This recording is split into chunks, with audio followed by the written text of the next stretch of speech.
Hello everyone, institute of mathematical analysis में आप सभी का स्वागत है। लास्ट लेक्चर में मैंने यूनिकनेस ऑफ इनवर्स के बारे में डिस्कशन किया था और आज हम इनवर्स का एक और बहुत ही इंपॉर्टेंट प्रॉपर्टी थ्योरम के रूप में डिस्कस करेंगे। तो जैसा कि आप लोग देख सकते हैं, थ्योरम क्या है? If the inverse of A is A inverse then the inverse of A inverse is A, that is A inverse inverse is equal to A. तो बेसिकली आज का हमारा जो लेक्चर है इसी थ्योरम पे कंसंट्रेटेड रहेगा। बहुत ही छोटा सा थ्योरम है लेकिन इंपॉर्टेंट थ्योरम है, तो इस वीडियो को एंड तक देखिएगा। और साथ ही साथ अगर आप इस चैनल पर नए हैं तो चैनल को सब्सक्राइब करना ना भूलिएगा। तो बिना टाइम वेस्ट के स्टार्ट करते हैं इस लेक्चर को। तो सबसे पहले हम समझते हैं थ्योरम के स्टेटमेंट को। क्या ये रहा है कि किसी ग्रुप में अगर ए का इनवर्स ए इनवर्स है तो फिर अगर ए इनवर्स का दोबारा इनवर्स ले लें तो दोबारा ए आ जाएगा। ये थ्योरम है और यही बेसिकली हमें प्रूव करना है और यही शॉर्ट में लिखा हुआ है ए इनवर्स। देखिए ए का इनवर्स ए इनवर्स और फिर ए इनवर्स का फिर से हमने दोबारा इनवर्स ले लिया तो वो ए के बराबर आ गया। यही हमें प्रूफ करना है। तो इसके प्रूफ में सबसे पहले जो जो इन्फॉर्मेशन नोन है हम पहले वो लिख लेते हैं। देखिए कोई भी थ्योरम हो, अगर हम उसका प्रूफ कर रहे हैं तो सबसे पहले हम वही लिखेंगे कि क्या क्या इन्फॉर्मेशन हमें गिवन है और फिर उसी अकॉर्डिंग हम आगे प्रोसीड करेंगे। तो यहाँ मैंने लिख लिया है प्रूफ में, let G be a group. सबसे पहले मैंने एक ग्रुप मान लिया है जी, ठीक है, एंड ए बिलोंग्स टू जी, और ए क्या है? एलिमेंट है जी का। सबसे पहले मैंने यही मान लिया है। अब देखिए ये जी ग्रुप है तो ग्रुप में जाहिर सी बात है चारों प्रॉपर्टी सेटिस्फाई होगा। तो थर्ड प्रॉपर्टी क्या है? एग्जिस्टेंस ऑफ आइडेंटिटी, यानी आइडेंटिटी एलिमेंट एग्जिस्ट करेगा। तो मैंने मान लिया है let E be the identity element of G. सबसे पहले मैंने क्या माना? सबसे पहले एक ग्रुप माना, ग्रुप में एक एलिमेंट मैंने ए माना, और फिर चूंकि ये जी ग्रुप है तो ग्रुप में third property existence of identity होती है, यानी आइडेंटिटी एलिमेंट एग्जिस्ट कर रहा है। तो मैंने मान क्या लिया? ई जो है वो आइडेंटिटी एलिमेंट है जी का। अब आगे देखते हैं। अब देखिए दिया हुआ है थ्योरम में the inverse of A is A inverse, यानी ए का इनवर्स क्या है? ए इनवर्स है। तो अगर हम इन दोनों को आपस में ऑपरेट करें, देखिए ये ग्रुप क्या है? जी है, इसके साथ कोई बाइनरी ऑपरेशन होगा ही होगा, स्टार मान लेते हैं। तो अगर ए स्टार ए इनवर्स करें या फिर ए इनवर्स स्टार ए करें तो वो क्या आ जाएगा? आइडेंटिटी आ जाएगा। और यही मैंने लिखा हुआ है, we have A inverse A is equal to E by definition of inverse. किसी भी एलिमेंट को अगर हम उसके इनवर्स से ऑपरेट करते हैं तो वो आइडेंटिटी आ जाता है, यही रूल होता है। तो यहां मैंने लिख दिया बाय डेफिनेशन ऑफ इनवर्स। तो ये हम इनवर्स के डेफिनेशन से लिख सकते हैं। अब देखिए अब हमें प्रूव करना है कि ए इनवर्स का इनवर्स क्या है? ए के बराबर आ रहा है। तो हम करते क्या हैं? हम बोथ साइड क्या करते हैं? ए इनवर्स के इनवर्स से मल्टीप्लाई कर देते हैं लेफ्ट हैंड साइड से। तो यहां मैंने लिख दिया है multiplying A inverse inverse both side from left, यानी लेफ्ट साइड से मैंने क्या कर दिया है? मल्टीप्लाई कर दिया है ए इनवर्स के इनवर्स का दोनों साइड। अब देखिए यहाँ पे ये जो लेफ्ट वाला टर्म लिखा हुआ है इसे आप जरूर लिखिएगा, क्योंकि यहाँ पे ग्रुप थ्योरी में हर चीज का मतलब होता है हम क्यों लेफ्ट से मल्टीप्लाई कर रहे हैं और क्यों राइट से मल्टीप्लाई कर रहे हैं। तो इसमें ये हर चीज का मतलब होता है। अभी ये क्यों लेफ्ट से मल्टीप्लाई कर रहे हैं इसका रीजन आपको पता चल जाएगा। तो देखिए अब देखिए यहाँ पे देखिए ए इनवर्स का इनवर्स, जैसे ए क्या है? जी का मेंबर है, तो जाहिर सी बात है ए इनवर्स क्या होगा? वो भी जी का मेंबर होगा। और फिर इसका एक बार और इनवर्स लेंगे तो वो भी जी का मेंबर होगा। सबसे पहले ए जी का मेंबर है, फिर उसके बाद ए इनवर्स जी का मेंबर हुआ, फिर इसका अगर हम इसका इनवर्स ले लें तो वो भी जी का मेंबर हो जाएगा। ठीक है, अब क्यों होगा? अगर हम इसे बी मान लेते हैं तो ये क्या हो जाएगा? B inverse. अगर बी जी में बिलोंग कर रहा है तो बी इनवर्स भी जी में बिलोंग करेगा। तो इस लॉजिक से हम कह सकते हैं कि ए का हम जितना भी इनवर्स ले लें वो सारे के सारे एलिमेंट्स जी में ही रहेंगे।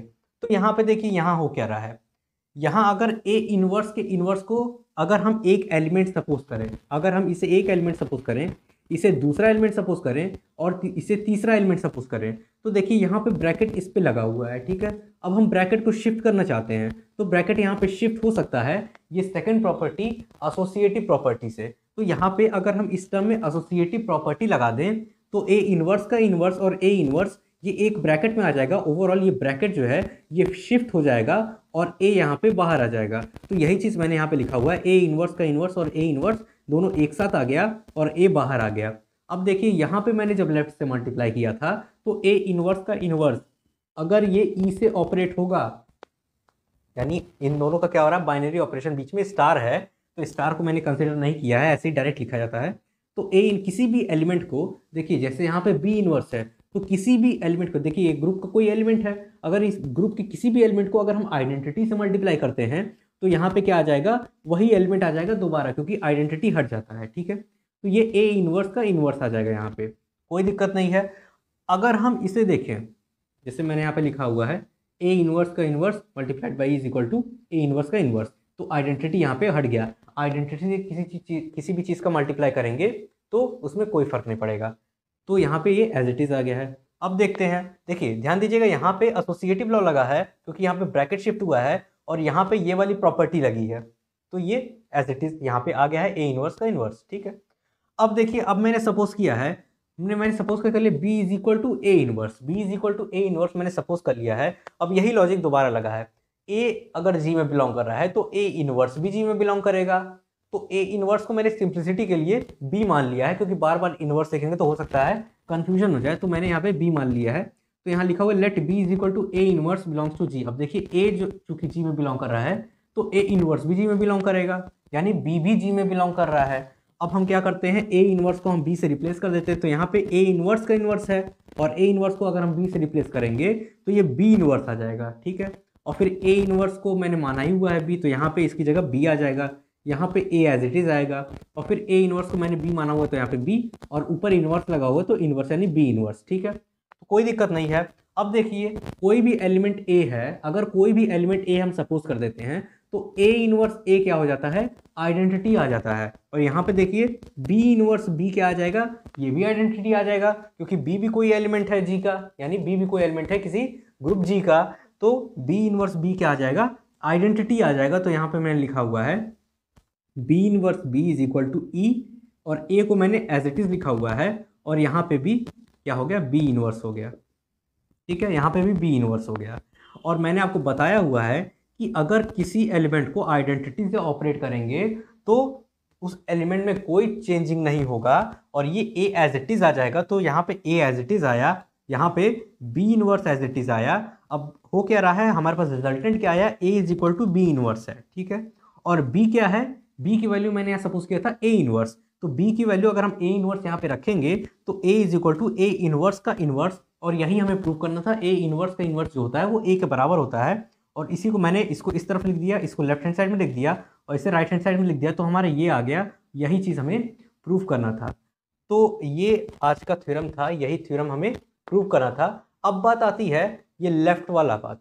ठीक है, अगर हम इसे राइट से करते हैं, अगर हम इसे राइट से करते हैं तो हमारे पास कोई फायदा नहीं होता है। अगर हम ए इनवर्स इनवर्स, देखिए इस टर्म के मैंने लेफ्ट में ये ऑपरेट किया है, अब अगर हम राइट में करते तो क्या हो जाता, ए इनवर्स इनवर्स। ठीक है, अब देखिए अगर हम इस पे एसोसिएटिव लॉ लगाते भी, अगर हम ये ब्रैकेट ना लगा के ये ब्रैकेट लगाएं तो ज़्यादा अप्रोप्रिएट होगा। अगर हम एसोसिएटिव लॉ लगाते भी तो ये क्या हो जाता, ए इनवर्स का इनवर्स, और इसका हम कुछ नहीं कर सकते थे, इसमें कोई भी चेंजिंग नहीं हो पाता। अगर यहाँ पे ए इनवर्स होता, अगर हम ये इनवर्स ना होता तब हो जाता आइडेंटिटी, लेकिन यहाँ पे ए का इनवर्स और फिर से दोबारा उसका इनवर्स है और इसका ए से हम ऑपरेट कर रहे हैं, तो इसका कोई मतलब नहीं बनता है, कोई सेंस नहीं बनता है, हम आगे प्रोसीड ही नहीं कर पाते। तो इसलिए मैंने यहाँ पे लेफ्ट से मल्टीप्लाई किया है, ताकि ए इनवर्स का इनवर्स और ए इनवर्स, ये मैंने बी मान लिया है, ये बी इनवर्स हो गया, बी और बी इनवर्स मिलके आइडेंटिटी दे देगा। लेकिन अगर हम यहाँ देखें तो ये बी हो जाएगा ए और बी इनवर्स, तो इसका कोई सेंस ही नहीं बनेगा, हम आगे प्रोसीड ही नहीं कर पाएंगे। और ज़रूरी नहीं है, देखिए ये जो ग्रुप मैंने माना हुआ है, ग्रुप माना हुआ है तो ज़रूरी नहीं है ये एक अबेलियन ग्रुप ही हो, क्योंकि अबेलियन ग्रुप होगा तब हम इसको बी इनवर्स ए कर सकते हैं, बी इनवर्स को पहले और ए को बाद में लिख सकते हैं। लेकिन ज़रूरी नहीं है कि ये जी जो है वो अबेलियन ग्रुप हो सकता है कम्यूटेटिव लॉ फॉलो ना करे, तो इसलिए हम इसके आगे इसकी बात नहीं कर सकते हैं। ठीक है, तो ये था हमारा आज का लेक्चर। होप आप लोग को लेक्चर समझ में आया होगा। अगर आपको ये लेक्चर अच्छा लगता है तो इस वीडियो को लाइक करें, शेयर करें, और अगर आपको कोई भी डाउट होता है तो आप कमेंट सेक्शन में कमेंट कर सकते हैं। तो अपने नेक्स्ट लेक्चर में हम कुछ और थ्योरम डिस्कस करेंगे, तो मिलते हैं नेक्स्ट सेक्शन में। Have a nice day.